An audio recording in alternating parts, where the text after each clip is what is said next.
Agar. Ji.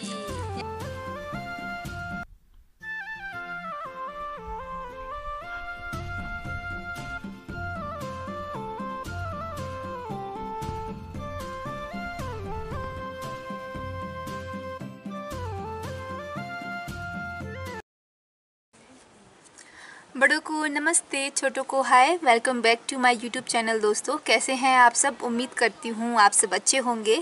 तो दोस्तों आज का ब्लॉग है जौ का पार्ट 2। लेकिन पार्ट 2 शुरू करने से पहले दोस्तों मैं कुछ चीज़ें क्लियर कर देना चाहती हूँ। जो मेरे व्यूवर्स को डाउट था कि मुझे पूछा जा रहा था कि जौ किसे कहते हैं, सत्तू किसे कहते हैं। तो दोस्तों सबसे पहले मैं वो क्लियर कर दूँ कि जौ किसे कहते हैं। और इंडिया में बरले को जौ बोला जाता है।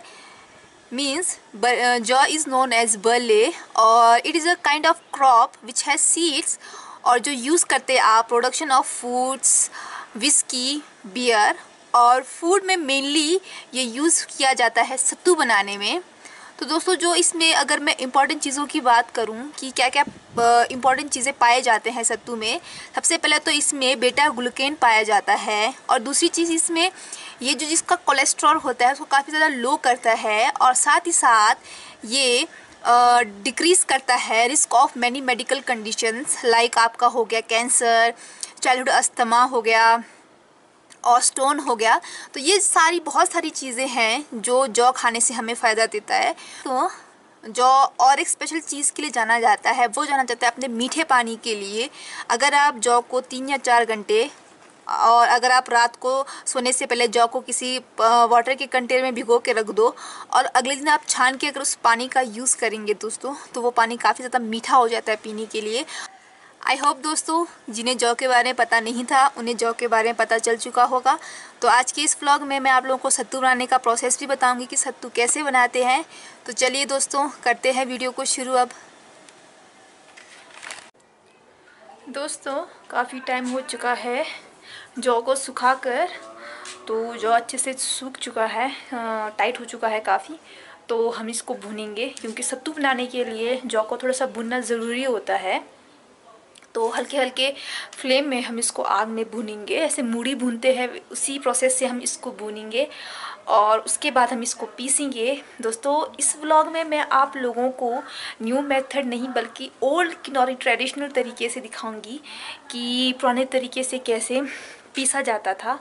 और सबसे इम्पॉर्टेंट चीज़ दोस्तों जो मैं इन व्लॉग्स में आप लोगों से शेयर करना चाह रही हूँ, जो मेरा मेन मोटिव है शेयर करने का, वो ये है कि मैं आप लोगों को ओल्ड किन्नौर दिखाऊं कि ओल्ड किन्नौर कैसे था, कैसे यहाँ पे ओल्ड किन्नौरी लोग काम करते थे, क्या तरीका था उनका करने का।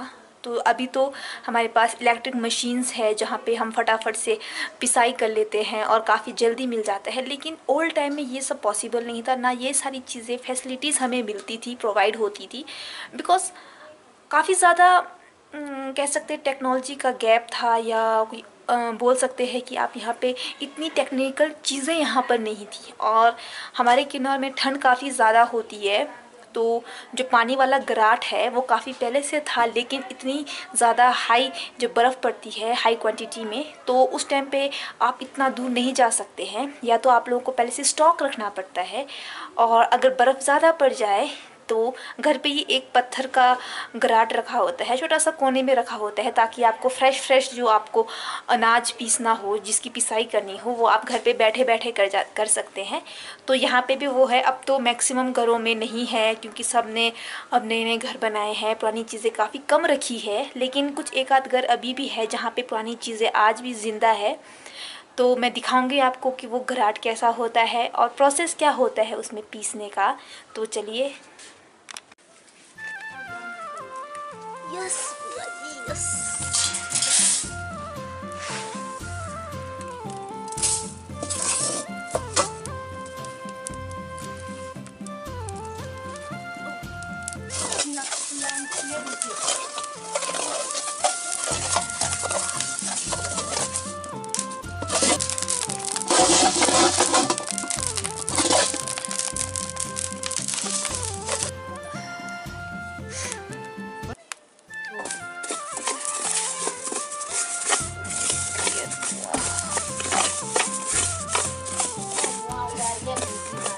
धुआं निकल गया।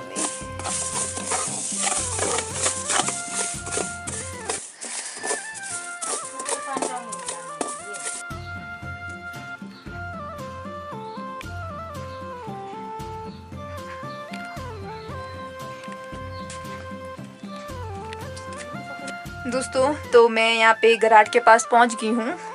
लाइटनिंग की प्रॉब्लम है यहाँ पे, सिर्फ एक ही बल्ब है तो आप लोगों को शायद ढंग से नज़र ना आए।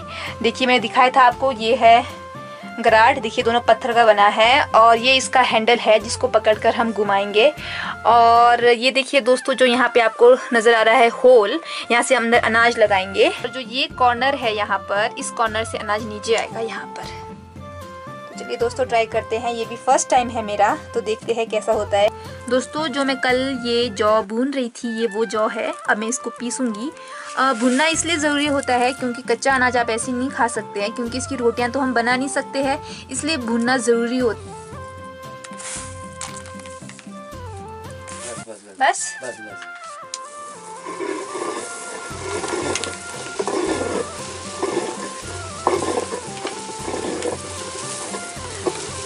मुझे लग रहा है एक तरह से मैं एक्सरसाइज कर रही हूँ।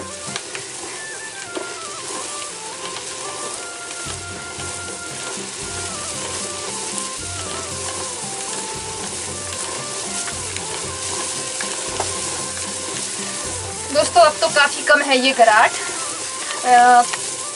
पर कई कई जगह ये अभी भी है।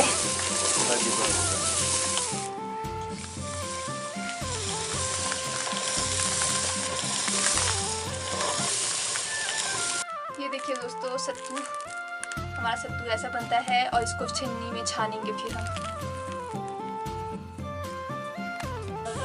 दोस्तों सत्तू पीस के हम आ गए हैं और सत्तू छान भी लिया है मैंने, यहाँ देखिए।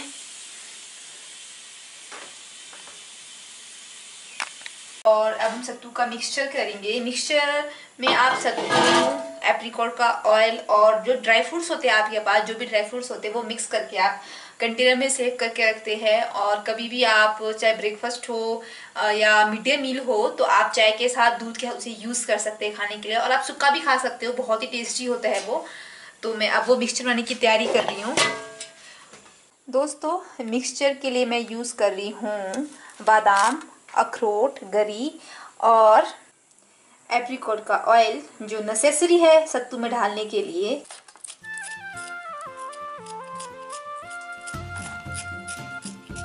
सत्तू खाते थे, सत्तू ही खाते हैं। सत्तू चूल्हे की तेल लगा के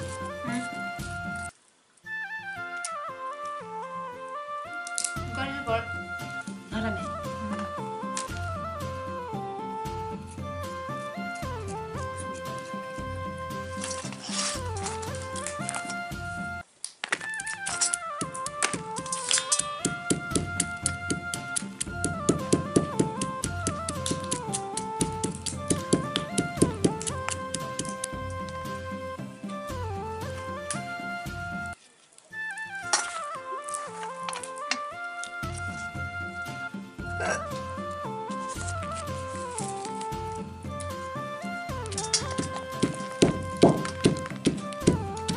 दोस्तों मैंने बादाम, अखरोट और मिट्टी गुट्टी का यहाँ देखिए मिक्सचर बना लिया है। अच्छे से कुंडी में कूट लिया इसको और अब हम बनाएंगे सत्तू, मिक्स सत्तू। दोस्तों ये खाने में बहुत ही ज़्यादा टेस्टी होता है और टेस्टी के साथ साथ ये लाभदायक तो होता ही होता है। शुगर भी यूज़ कर सकते हो, गुड़ भी यूज़ कर सकते हो मिठास के लिए। मैं विदाउट शुगर बना रही हूँ क्योंकि मम्मी को ज़्यादा मीठा खाना पसंद नहीं है।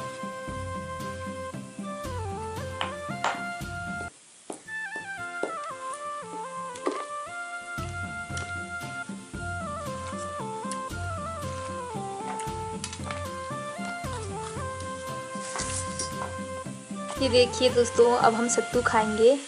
ये सिंपल सत्तू है साइड वाला, जिसमें मैंने कुछ मिक्स नहीं किया है। और ये है वो सत्तू जिसमें मैंने ड्राई फ्रूट्स मिक्स किए हैं। इसको आप चाय के साथ, नमकीन मीठे चाय के साथ, नमकीन चाय के साथ, दूध के साथ भी खा सकते हैं।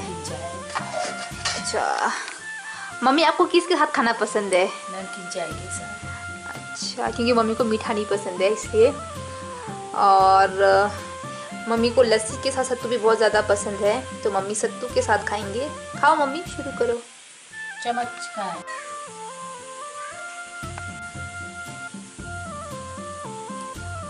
दोस्तों मम्मी तो शुरू भी हो गए हैं फटाफट, क्योंकि मम्मी को लस्सी के साथ सत्तू बहुत ज़्यादा पसंद है।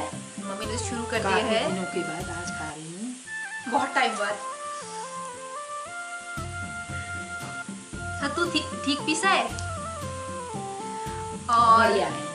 इसमें मैं मिक्स बढ़िया है, पीस के भी मिक्सचर खाना है आपको। मिक्सचर थोड़ा सा मैं इसमें पानी यूज करूंगी, कि बड़ा हो गया मेरा।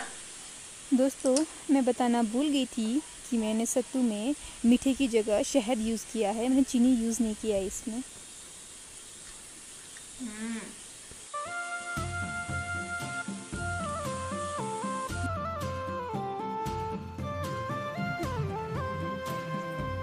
क्या खा रहे हो आप? सत्तू?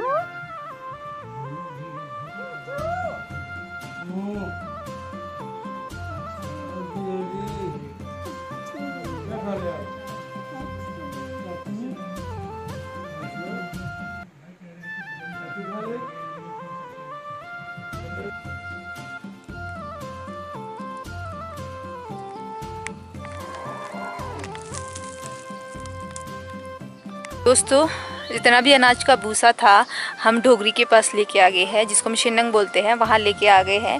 तो आधे को तो हम ऐसे ही रखते हैं, घास के साथ मिक्स करके देते हैं, लेकिन जो कुछ भूसा होता है उसको हम कूटते हैं, चूरा कर देते हैं, ताकि जब हम गाय को चोकर दे रहे हो तो चोकर में यूज़ आ सके, हम गाय को चोकर दे सकें। क्योंकि घास से ज़्यादा प्रोटीन अनाज के इन डंडियों में होते हैं, भूसे में होते हैं।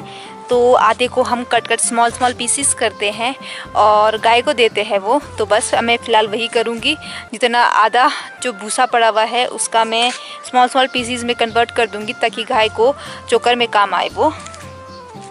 तो शुरू कर।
दोस्तों तो मैं आज का व्लॉग यहीं पे ही एंड करती हूँ। उम्मीद करती हूँ कि आपको मेरा ये वीडियो पसंद आया होगा, और वीडियो पसंद आया तो लाइक ज़रूर कीजिएगा, कमेंट कीजिएगा, और कहाँ कहाँ पे जौ बीजा जाता है दोस्तों मुझे ज़रूर बताइएगा, और आपके वहाँ पे क्या कहा जाता है इसको ज़रूर बताइएगा। हमारे यहाँ पर इसे चाक कहा जाता है किन्नौरी बोली में।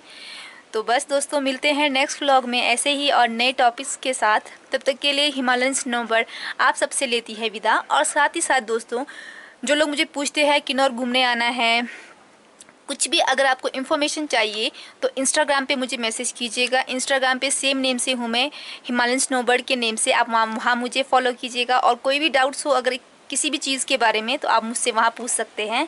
तो बाय बाय।